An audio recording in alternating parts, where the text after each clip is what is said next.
Hi guys, my name is Julius Wanjiro and welcome to Vastril podcast. And today, this is a space for young entrepreneurs who have failed and they are willing to pick up their pieces, their broken pieces together and stitch them together for a better one.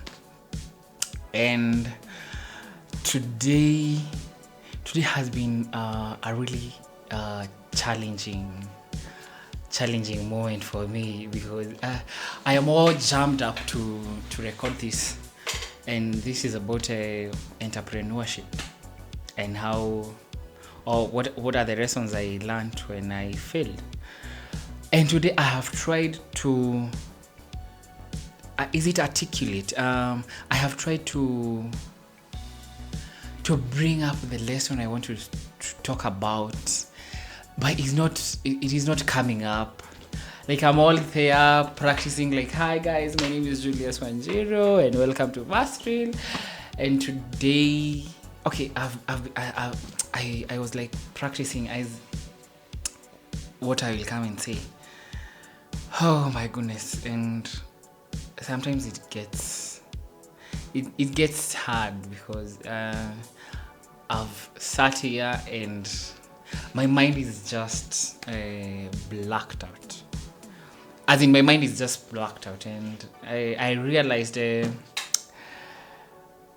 how do I go about this? The English is not Englishing. The mind is not minding. The points are, the storytelling part is not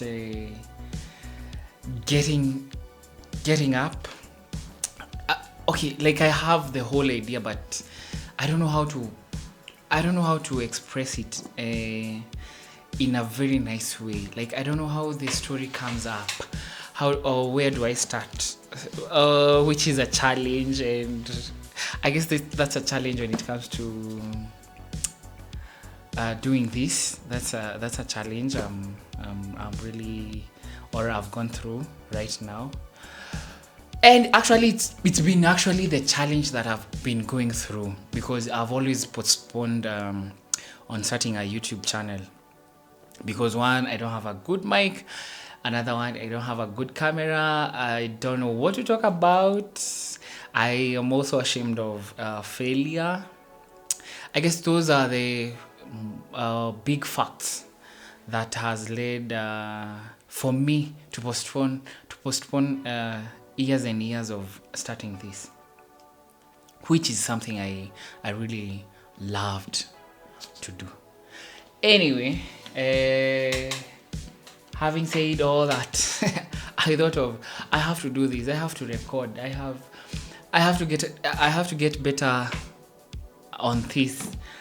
So I had this will I call it a YouTube book club, and I thought of, how do I make this thing also like work out for me, because these are the things I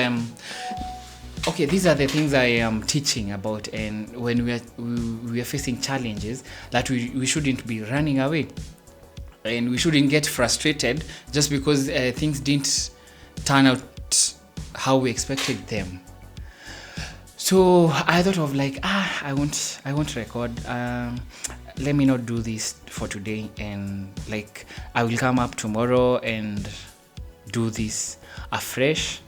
And I guess I will have articulated the idea. I'll have come up with the whole storytelling thing. But I said I had purpose to do this today, and I have to do it.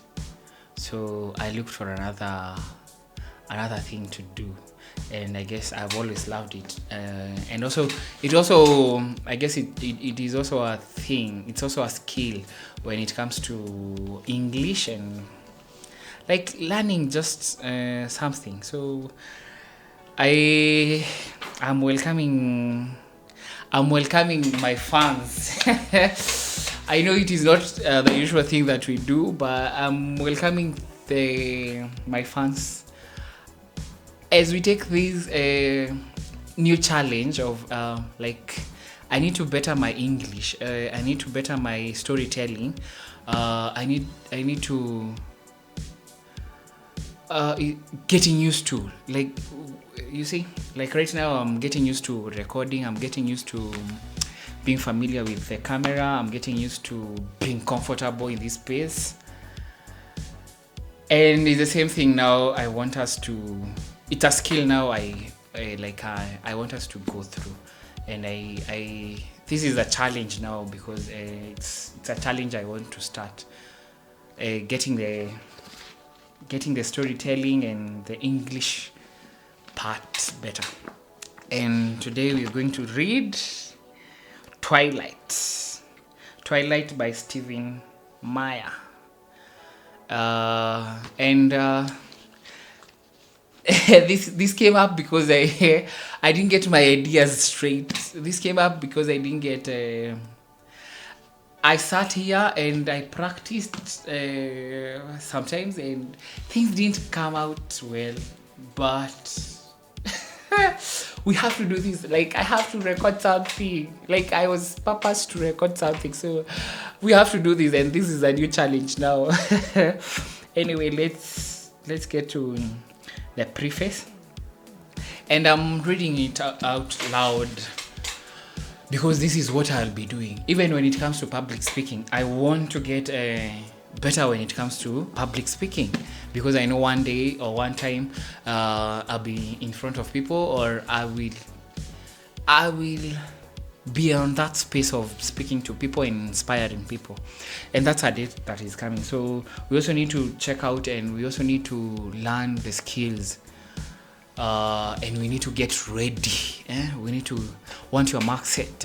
We need to get ready with our English, with our idea, storytelling, public speaking. That's a new skill. Anyway, welcome for to this. This is my first. I would say this is my first booktube, probably, as we are starting out. So anyway, let us read. This is the preface. I'd never given much thought to how I would die, though I'd had reason enough in the last few months. But even if I had, I would not have imagined it like this. Hey, this is why I'm telling you, this is a skill that we need. We need our English to be articulate. We need our storytelling to be flowing. And when you're reading a book silently, kuna ako kashetani tu kana kwanga tu, like, I'd never given much thought to how I would die, though I had reason enough to, like, it flows well when you're reading out silence. But when it comes to reading out loud, the whole kizungu goes out, which that is why we are doing this. That is why we are doing this. So anyway, I started without breathing across the long room into the dark eyes of the hunter, and he looked pleasantly back at me. Surely it was a good way to die, in the place of someone else, someone I loved, noble even. That ought to count for something. I knew that if I'd never gone to Fox, I wouldn't be facing death now. But terrified as I was, I couldn't bring myself to regret the decision. When life offers you a dream so far beyond any of your expectation, it's not reasonable to grieve when it comes to an end. The hunter smiled in a friendly way as he sauntered forward to kill me. So I guess you can guess it's a vampire thing. And this is the first chapter. Let us be serious. Anyway, my mother drove me to the airport with the windows rolled down. It was 75 degrees in Phoenix. The sky the sky a perfect cloudless blue. I was wearing my favorite shirt, sleeveless, white eyelet lace. I was wearing it as a farewell gesture. My carry-on item was a parka. In the Olympic Peninsula of northwest Washington state, a small town named Fox exists under a new constant cover of clouds.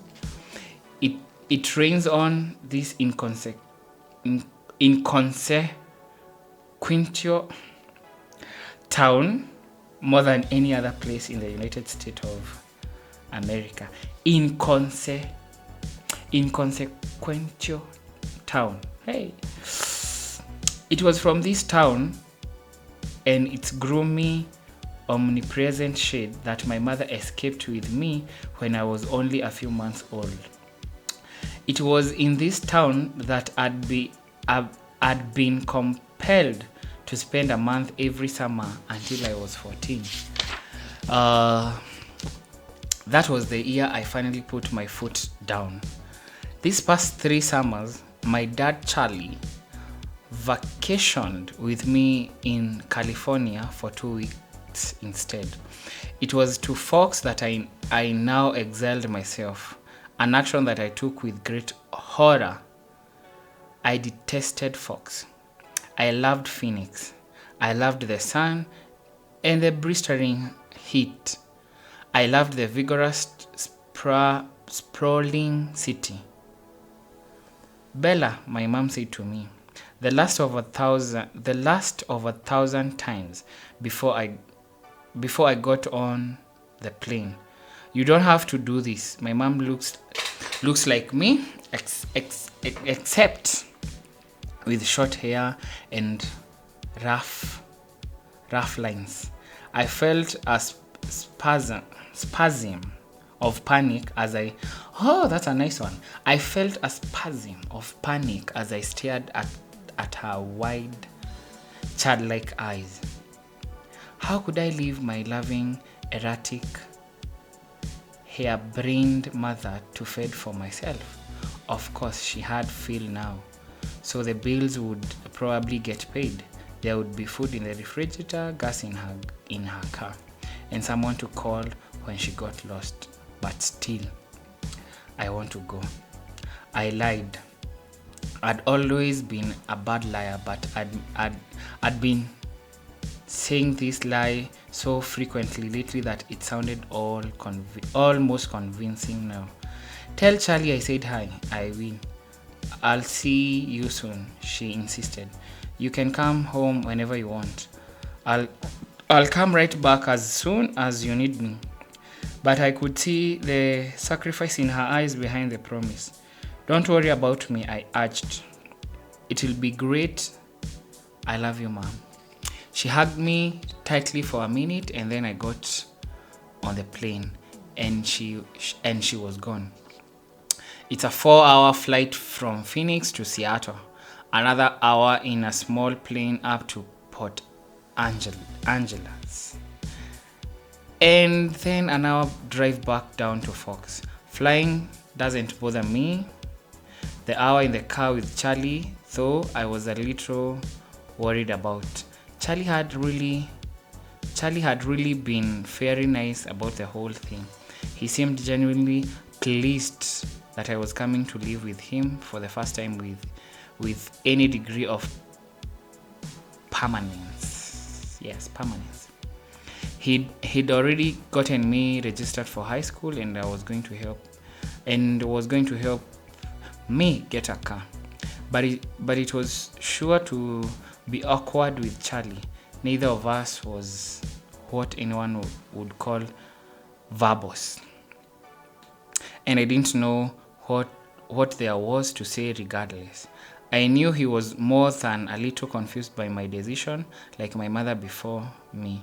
I hadn't made a secret of my disaster. I hadn't made a secret of my distaste for Fox. Actually, sometimes when you're reading, it doesn't make sense, and you have to go back.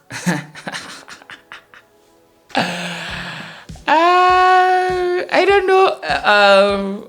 I guess sometimes when we are reading things that are in our mind, not what is written here. When I landed in Port Angeles, it was raining. I didn't see it as an omen, just unavoidable. I already said my goodbyes to the sun.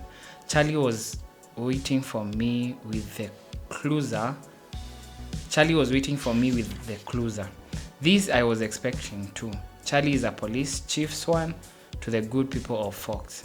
My primary motivation behind buying a car, despite the scarcity of my funds, was that I refused to be driven around town in a car with red and blue lights on top. Nothing slows down traffic like a cop. Charlie gave me an awkward, one-armed hug when I stumbled my way off the plane. It's good to see you, Bells, he said, smiling as he automatically caught and seated me.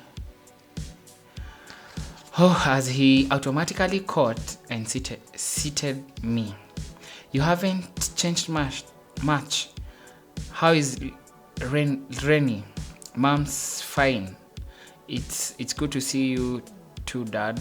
I wasn't allowed to call him Charlie to his face. I had only a few bags. Most of my Arizona clothes were too permeable for Washington. My mom had pulled our resources to supplement my winter wardrobe, but it was still scanty. It all fit easily into the trunk of cruiser. I found a good car for you, really cheap, he announced when we were strapped in. Oh man, this is a challenge. By the way. Sometimes we read things. If you read out things loud, it's like we are reading something in our mind. I don't know what happens because this is not what it is anyway. As we learn the new skill, bear with me. That is just the start. Probably tomorrow it will be better. We'll keep trying. Anyway, this was just a video for fun, just for my YouTube thing. Just because I was prepared to do something that didn't turn out to be successful. Anyway, we still get moving. Don't stop. Don't run away from the assignment. Don't run away from the assignment. Don't run away and get comfy. You have to do it.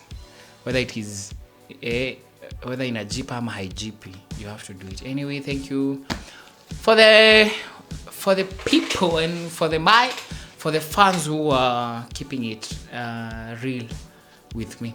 Thank you so much.